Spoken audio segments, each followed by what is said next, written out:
최신 지구촌 소식 만나보는 글로벌 리포트 시간입니다. 한국경제신문의 이혜인 기자 나오셨습니다. 어서 오세요. 안녕하세요. 오늘 첫 번째 소식 당연히 중동 소식이다 싶었는데 역시나 중동입니다. 중동 지역이 근데 지금 전쟁터에서 많은 사람들이 탈출한다라는 소식은 제가 들었거든요. 그런데 이런 상황에서도 오히려 두바이로 들어가려는 사람들이 있다고요. 맞습니다. 저도 상상하지 못한 또 사람들의 경우인데요. 지금 벌어지고 있는 이란 전쟁으로 아랍에미리트도 직접적인 영향권에 들어가게 됐습니다. 이란이 미국 그리고 이스라엘의 공격에 대한 보복 차원에서 미군 기지를 둔 걸프 국가들까지 공격 범위에 포함시키고 있기 때문인데요. 네. 실제로 두바이의 대표적인 고급 주거지인 팜 주메이라 내 호텔 입구에 미사일 파편이 튀어서 화재가 발생하기도 했고요. 세계 최고층 빌딩인 부르즈 칼리파를 비롯해서 주요 관광시설에도 민간인 대피령이 내려졌습니다.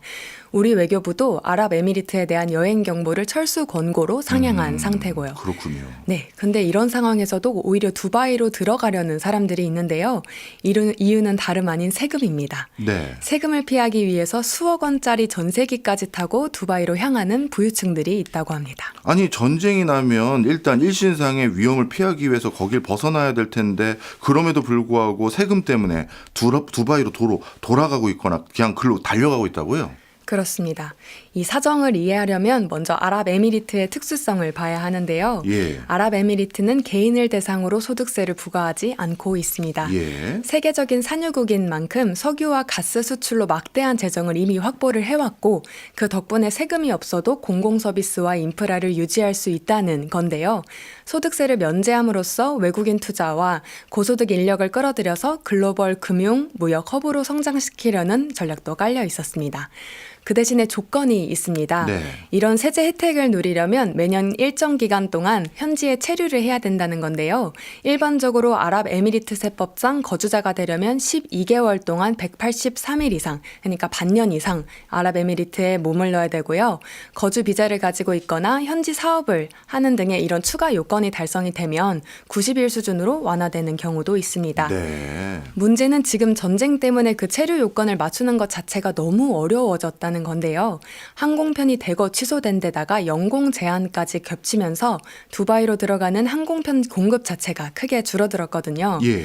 우회 비용으로 연료비는 늘었고요. 전쟁 위험 보험료까지 급등하면서 비용이 치솟았습니다. 네. 상업 항공편은 사실상 마비가 되고 전세기만 남다 보니까 전세기 가격도 주말 사이에 두세 배나 뛰었다고 합니다. 그래서 실제로 가격을 알아보면 4인 가족 기준으로 전세기를 한 번 띄우는데 25만 달러, 우리 돈으로 3억 7천만 원 넘게 든다고 하는데요. 네. 그럼에도 이 사람들은 그 돈이 아깝지 않다고 보는 겁니다. 최소 체류 일수를 채우지 못해서 다른 나라의 세법상 거주자로 분류가 되면 내야 될 세금이 훨씬 더 클 수 있기 때문입니다. 아니 지금 전쟁이 났는데 심지어 전세기를 빌려서 가족 4인 기준으로 했었을 땐 그 전세기 값이 3억 7천만 원이나 드는데도 뭔가 내야 될 세금이 그거보다 훨씬 많아서 오히려 전세기 타고 일로 가고 있다고요. 그렇습니다. 야, 그럼 도대체 세금을 얼마나 내는 겁니까? 그러니까요. 이게 세금 높은 나라에 거주하는 사람들이 그렇게 많은가 보죠. 하긴 그들은 이 세금에 민감할 수밖에 없겠네요. 그런 것 같습니다. 특히 이렇게 세율이 높은 나라에 거주하던 자산가들이 이런 계산에 더 민감할 수밖에 없는데요. 보통 이렇게 한 나라에 반년 이상 머물면 그 나라 세법상 거주자로 간주되는 경우가 많다고 합니다. 그래서 원래는 두바이에 있었다면 세금을 아예 면제받을 수 있었는데 전쟁 때문에 발이 묶여서 다른 나라에 오래 머무르다가 오히려 그 나라 세금을 내게 되는 상황을 피하려고 이렇게 무리해서라도 두바이로 들어가려는 겁니다. 그래서 파이낸셜 타임스가 이런 상황을 두고 세금이라는 꼬리가 삶이라는 개를 흔들고 있다, 이렇게 비유를 하기도 했습니다. 네, 그렇군요.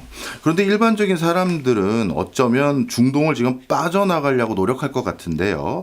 그래서 지금 대규모 난민 이동 가능성까지 거론되고 있는 상황인데 이렇게 되면 제일 걱정 많은 나라들이 유럽에 있지 않을까요?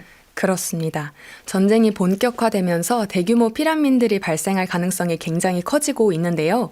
유엔 산하의 국제이주기구는 중동발 유럽행 이주가 늘어날 수 있다, 이렇게 보고 있습니다. 난민 문제를 이야기하면 2015년에 있었던 유럽 난민 위기가 떠오르실 겁니다. 당시 시리아 내전이 격화하면서 대규모의 난민들이 발생을 했고요. 2015년 한 해 동안에만 바다 그리고 육로를 통해서 유럽에 들어간 난민이 100만 명을 넘었었거든요. 그때 많은 사람들의 기억에 남은 한 장면이 있었는데 뭔가요? 네, 3살배기 시리아 난민이었던 알란 쿠르디가 그리스로 향하다가 튀르키예 해안에서 숨진 채 발견된 사진이 공개가 됐었습니다. 기억납니다. 그렇습니다. 예. 그래서 유럽뿐만 아니라 전 세계 모든 국가의 전체에 큰 충격을 줬었던 일이 있었는데요. 그래서 당시 앙겔라 메르켈 독일 총리가 국경 개방에 나서는데도 상징적인 계기가 되기도 했습니다. 네. 하지만 결과가 아름답지만은 않았습니다. 그 이후에 유럽이 감당해야 했던 후폭풍도 만만치 않았는데요.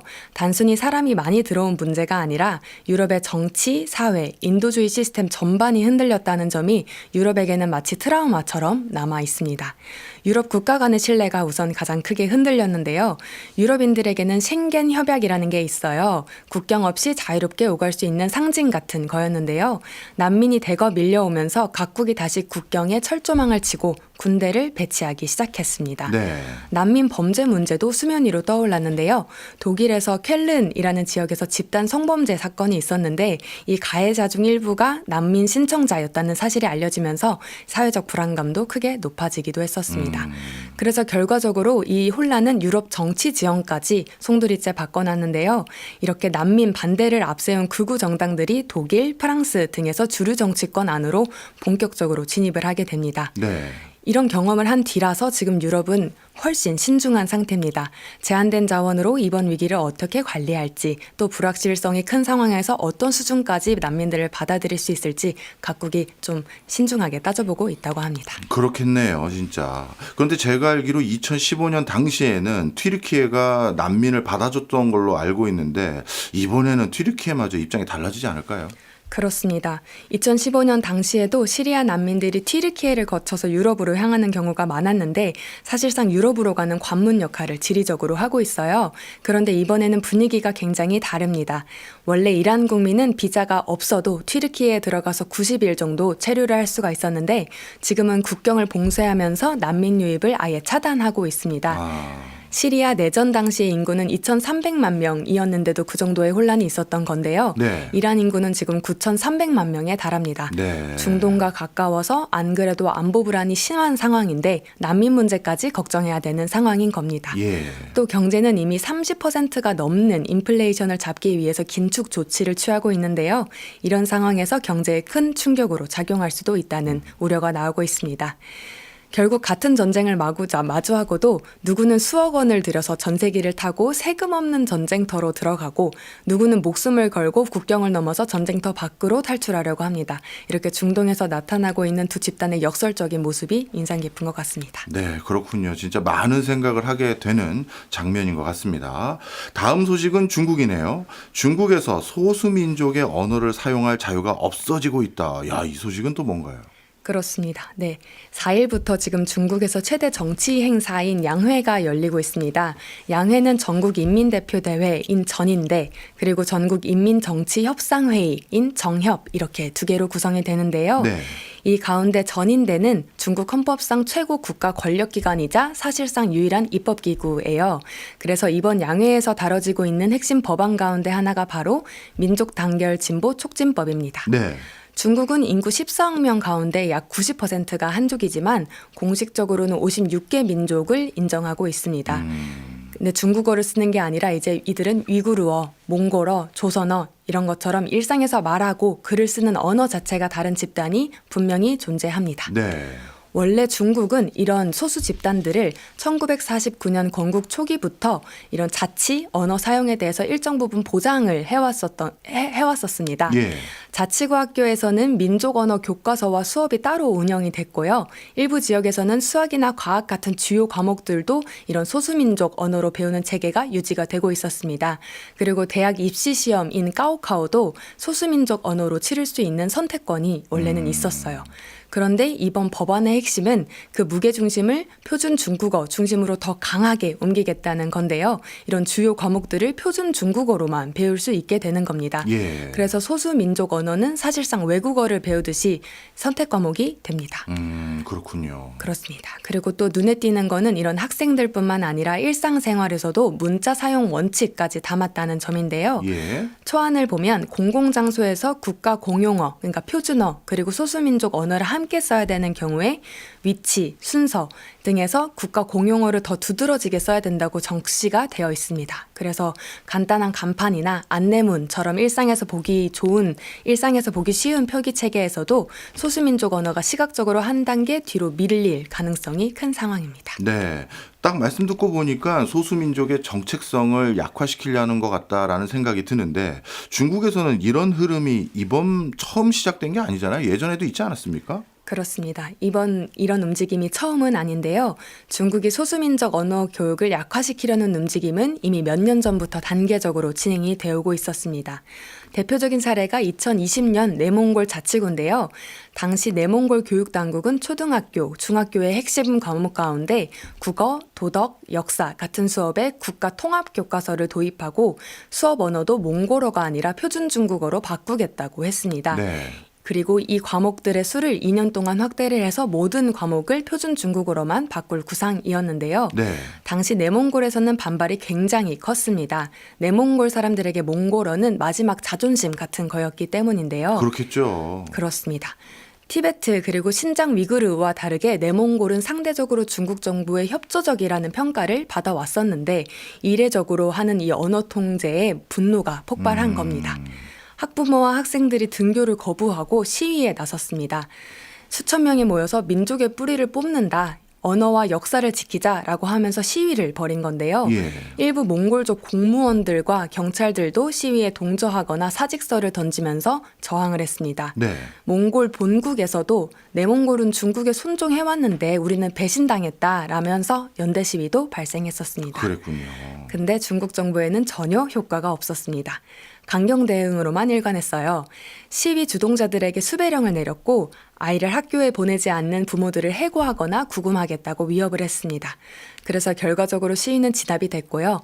2023년부터는 내몽골 내의 거의 모든 학교에서 모든 주요 과목의 중국어 수업이 완전히 정착이 됐습니다. 그렇군요. 사실 여러 가지 기준이 있겠습니다만 언어만큼 어떤 민족인지를 구분하는 제일 중요한 기준점이 뭐가 있을까 싶을 정도로 민족의 역사와 기억 뭐 이런 것들을 고스란히 담고 있는 게 언어인데 이 언어마저도 뿌리 뽑으려는 중국의 정책 그 이유가 뭘까요? 네. 이 법안은 결국 시진핑 체제 아래서 추진되고 있는 중국화 정책의 일환으로 볼 수 있습니다. 겉으로 내세우는 명분은 늘 비슷해요. 소수민족 학생들도 표준 중국어를 잘해야 더 공정한 교육 기회를 누릴 수 있고 노동시장에서도 경쟁력을 가질 수 있다. 그러니까 너희를 위한 거다. 이런 네. 논리입니다. 예. 실제로 티베트 대학 입시 개표를 설명하면서도 당국이 설명한 걸 보면요. 모든 민족 학생들이 더 공정하게 양질의 교육을 받고 학습 능력과 과학, 문화적 소양을 높이는 데 도움이 된다. 이런 취지로 설명을 했었습니다. 그런데 제가 만난 소수민족분들 모두 중국어 정말 유창하게 잘하시던데 이 그렇습니다. 명분은 진짜 명분인 것 같고요. 네. 속내가 뭐 다른 거 있지 않겠습니까? 그렇습니다. 속내는 굉장히 다르게 읽힙니다. 핵심은 중국 안의 이질적인 정체성을 그대로 두기보다는 그것을 한족 중심의 국가 정체성과 공산당 체제 안으로 최대한 녹여 넣는 겁니다. 네. 시진핑 주석은 특히 소수민족과의 갈등을 겪으면서 이런 중국화 정책의 방향을 더욱 명확하게 한 걸로 보이는데요. 2000년대 후반에 티베트와 신장에서 대규모 유혈 충돌이 있었거든요. 예. 그리고 이 사건 이후에 중국 당국은 단순히 경제 지원만으로는 통합이 되지 않는구나 이렇게 판단을 한 거예요. 예. 그래서 그 뒤로는 차이를 인정하는 자치보다는 언어, 교육, 종교를 통해서 정체성 자체를 더 강하게 통합하는 쪽으로 정책을 변화시켜 왔습니다. 그리고 또 구소련이 붕괴하는 걸 보면서 학습한 측면도 있다고 하는데요. 아, 그래요? 네, 시진핑 주석과 공산당 지도부는 구소련의 몰락을 반면 교사로 삼아왔는데 그들은 소련이 망한 이유 중 하나가 각 공화국의 민족주의와 종교적 색채를 방치했기 때문이다 이렇게 분석을 했습니다. 네. 그래서 언어와 사상이 하나로 묶이지 않으면 국가가 위기에 닥쳤을 때 모래성처럼 무너진다는 공포가 중국화 정책의 뿌리가 된 겁니다. 네. 이런 판단이 들어섰다면 언어 외에도 다른 중국화 정책들이 더 있을 것 같은데요. 그렇습니다. 이렇게 중국화 정책을 강조하는 흐름은 언어뿐만 아니라 종교 영역에서도 나타나고 있습니다. 예. 시진핑은 2016년에 한 발언을 보면 종교의 중국화를 강조했고요. 이후 회족 무슬림 지역을 중심으로 모스크의 돔 그리고 아라풍 외관을 중국식 건축 양식으로 억지로 바꾸는 조치가 여러 지역에서 지금도 이어지고 있습니다. 네. 2018년부터 시작해서 17,000개의 모스크를 대상으로 강제 개보수를 진행하고 있습니다. 이는 단순한 건축 미관 조정이 아니라 공공공간에서 드러나는 한족적이지 않은 중국적이지 않은 상징을 약화시키기 위한 흐름으로 풀이됩니다. 네. 그래서 결국에 중국이 노리는 거는 언어를 없애는 것 자체라기보다는요. 교수님께서 말씀해 주셨던 것처럼 언어가 지닌 정치적 힘과 정체성의 힘을 약화시키려는 것으로 보는 게 더 정확한 것 같습니다. 언어를 집안에서 쓰는 건 남겨두더라도 학교, 시험, 행정, 공공공간에서 표준 중국어만이 성공과 승진, 시민성의 언어가 되도록 만드는 겁니다. 네. 그렇게 되면 소수민족 언어는 살아남는다고 하더라도 점점 생활의 중심이 아니라 주변으로 밀려나게 되고요. 네. 그리고 전 이제 의아한 건 최근에 중국이 전 세계에 문화의 힘을 과시하면서 소프트화 파워를 키우는데 공을 들이고 있는데요. 예. 정작 내부에서는 이렇게 중국화라는 이름 아래 수천 년 이어온 소수민족의 다양성을 지어나가고 있다는 점입니다. 이런 중국이 과연 전 세계의 공감을 얻는 진정한 힘을 가질 수 있을지 좀 의문이 듭니다. 그렇네요. 어찌 보면 최근 들어서 중국이 중국화 정책을 더욱더 강화하는 것은 그만큼 좀 위기감도 또 느끼고 있는 게 아닌가 이런 생각마저 들게 만드는 소식이었습니다. 마지막은 호주로 가보겠습니다.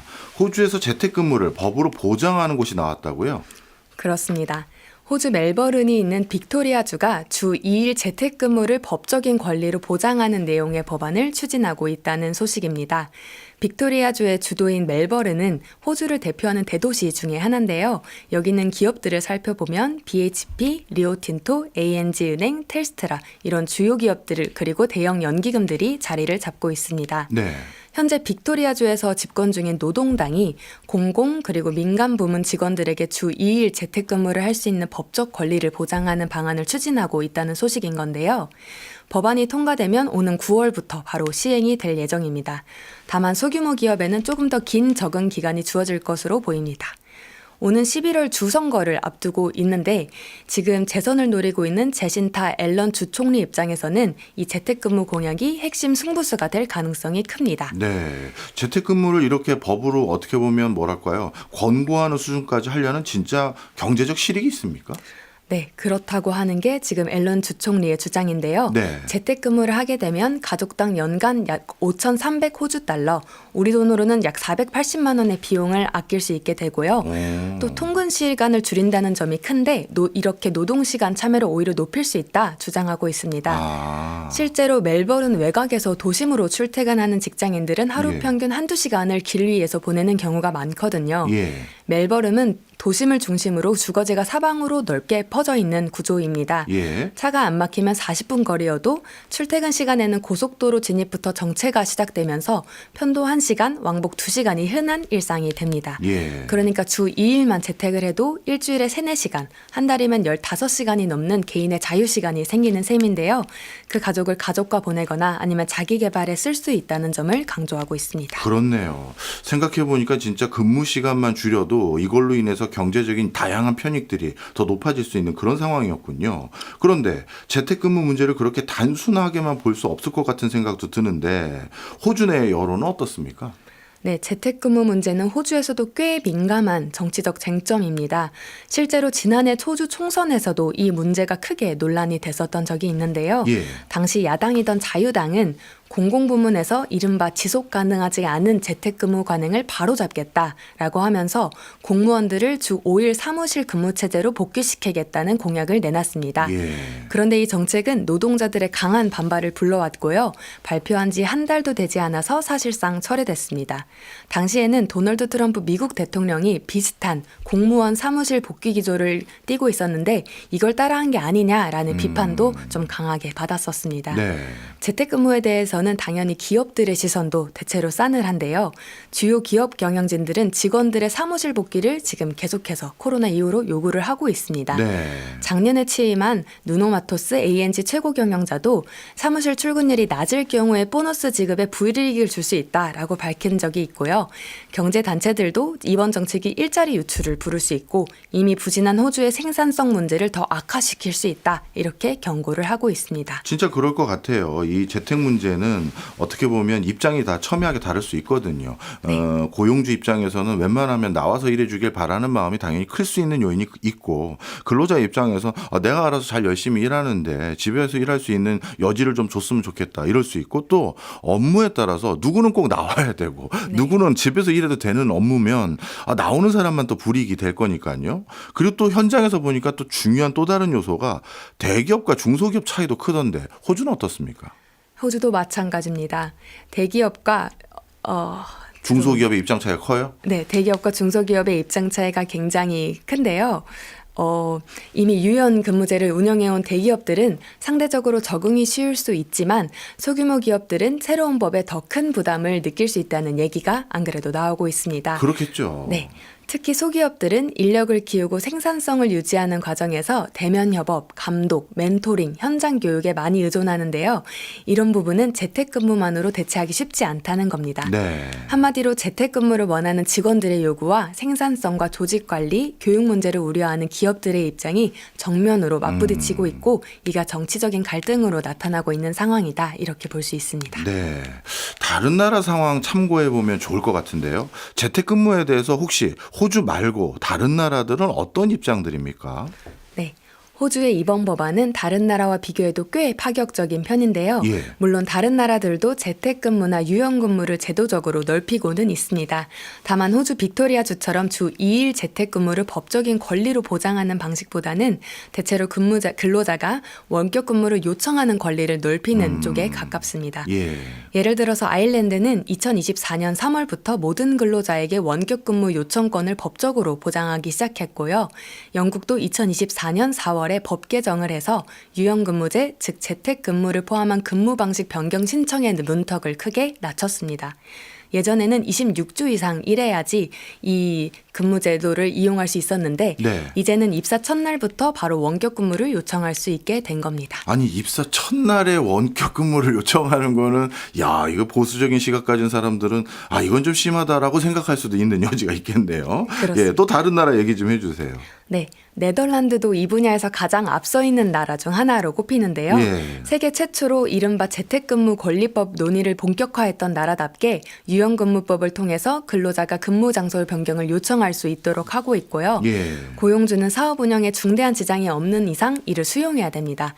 여기에 더해서 집에서 일할 때 들어가는 전기료나 커피값을 보전해주는 이른바 재택근무 수당에 비과세 혜택을 주는 등 실질적인 지원책도 함께 운영하고 있습니다. 이야, 커피값과 전기료 지원까지 대단합니다. 예. 그렇습니다.